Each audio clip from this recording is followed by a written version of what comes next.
Right, Puppey, congratulations, one more TI, and you're the only player that has been to every TI. How does that feel? Doesn't feel any different. Just one more TI for you? One more TI for me. And what would you say has changed in Team Secret to reach now the trophy this time? We're definitely capable of playing good. So it's just all about that mood. It's all about how we vibe. It's all about how we progress in the tournament and how we tackle, you know, basic team problems. So I'm confident if we tackle our problems, stay positive, get a good vibe mentally, and have good communication, we will do it. It always seems that you're focused or you're thinking something. And how do you get to that mindset that you're like at your peak level to play, and how do you maintain it throughout the game? I actually don't know how I do it, because Dota is a triggering game. You go walk into a pub game to practice and it's just not going right, you know? So it just, I don't know, just preserve and hope for the best, honestly, because there's nothing really nice about playing Dota outside of the scrim versions of what you can do with the game. Depends. Some people like it. Some people like this chaos and like game ruiners and stuff like that. So it's maybe I just don't like it.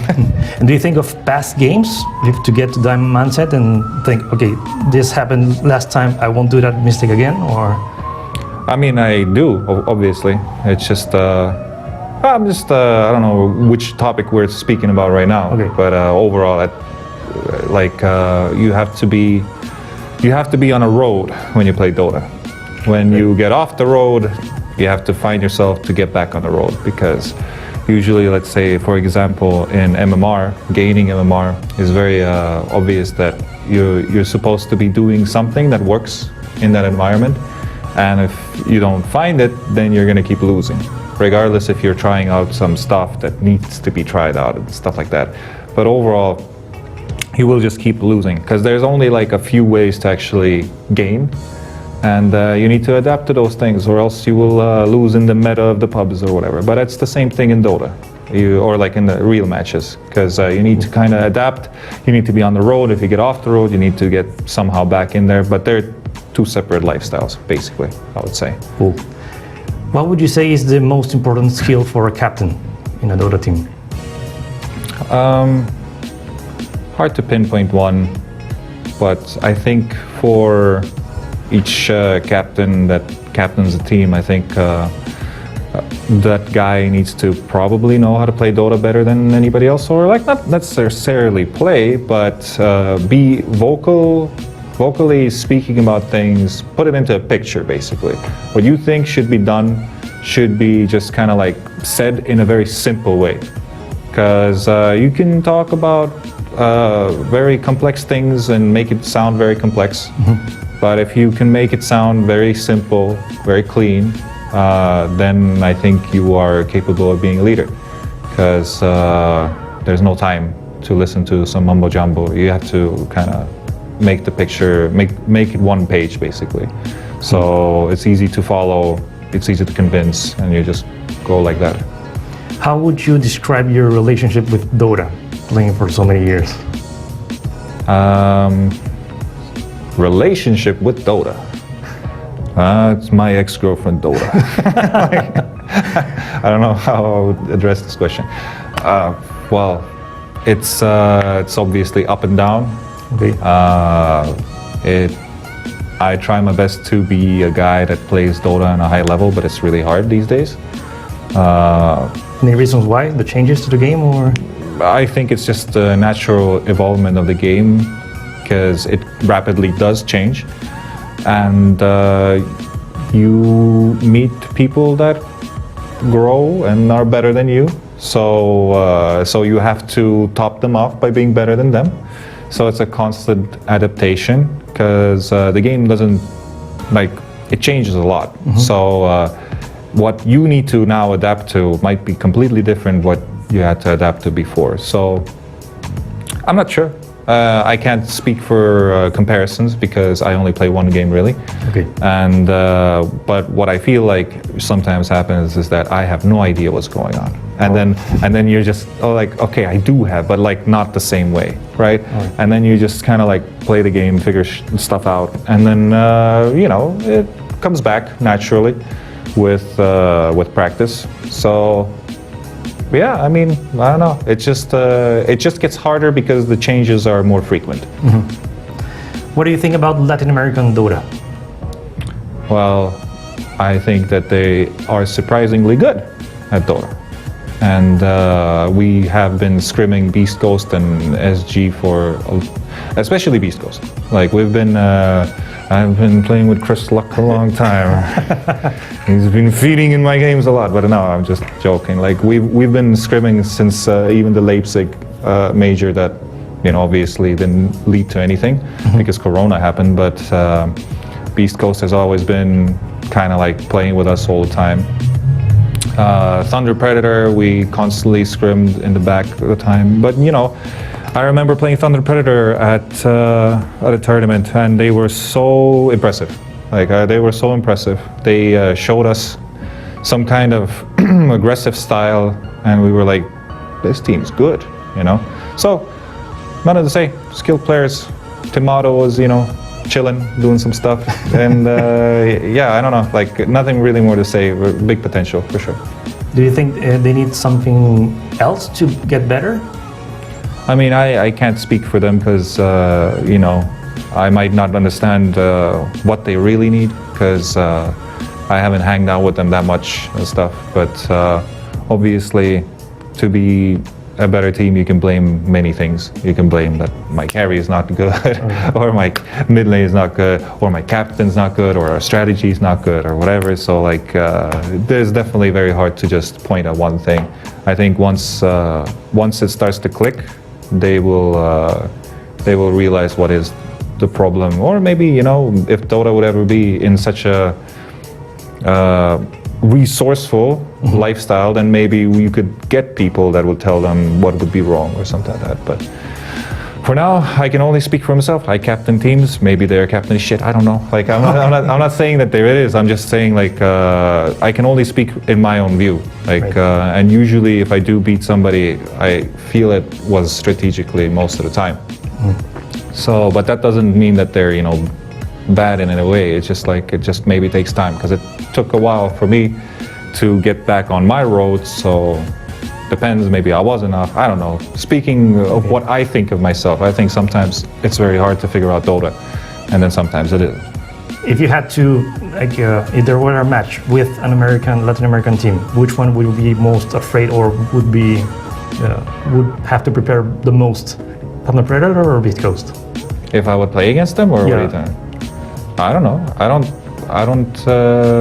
I mean, I think Beast Ghost probably is the best team out of all, but at the same time, Thunder Predator is really good. SG is, the third best I would consider.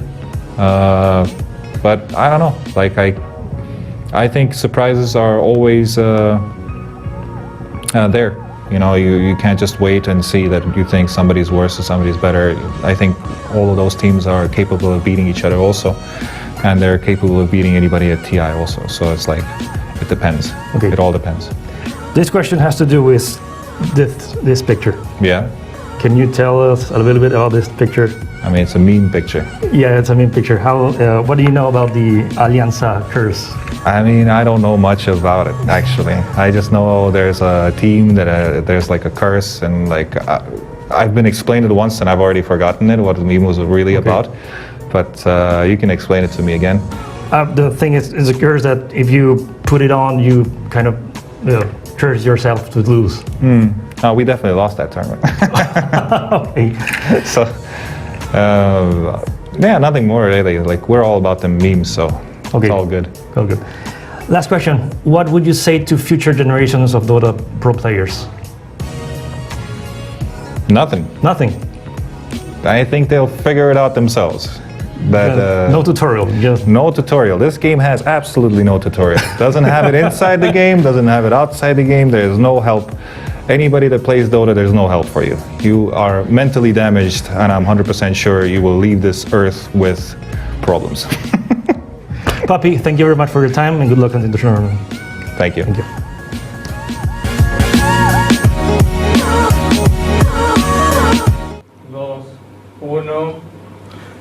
Y ahora estamos con Sai, que Team Secret acaba de vencer 2-0 a IG. Sai, how are you feeling about this victory?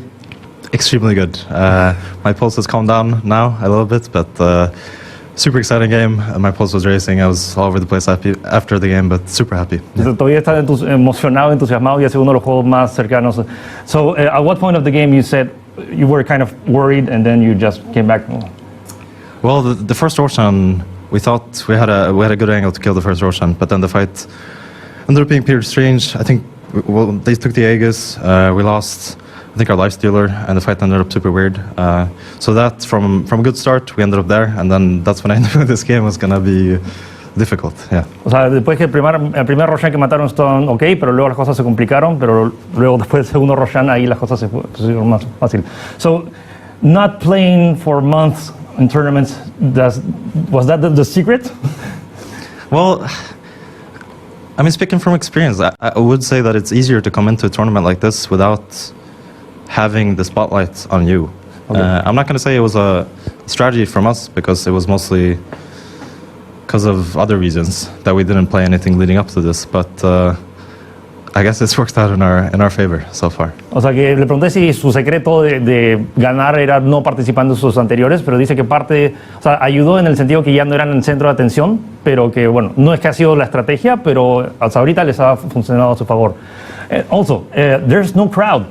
Does that affect your game, or it helps with the sound that everybody's fake cheering? Maybe that's the secret as well. No, but to be honest, I think playing a game like this with the crowd would have made for a wonderful experience. Not only for us, but I think for the crowd as well.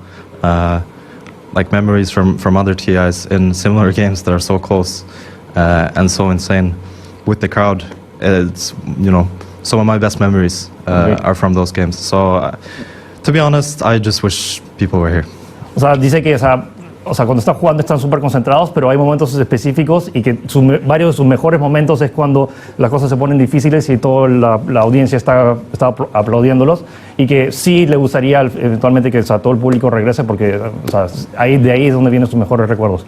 So far, which has been the toughest team you've faced in this tournament, even counting group stage?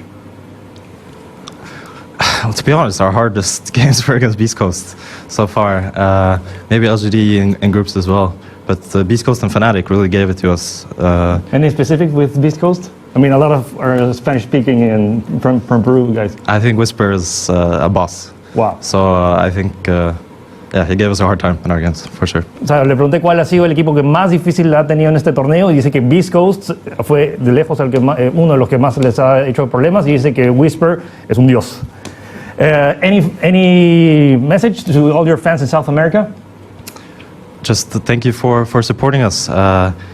It's sad that some of you that were planning on going here maybe couldn't make it, but I hope everyone is still enjoying the tournament, enjoying cheering us on, and yeah, hopefully we'll keep winning for you. Que gracias por el apoyo, y que lamenta que muchos de ustedes no puedan, o sea, haber venido, y que sabían que muchos iban a estar, y bueno, que los equipos latinoamericanos ya no están, pero gracias por el apoyo y sigan apoyándolos. Sai, thank you very much for your time. Thank you very much. Again. Thank you. De vuelta a Lima.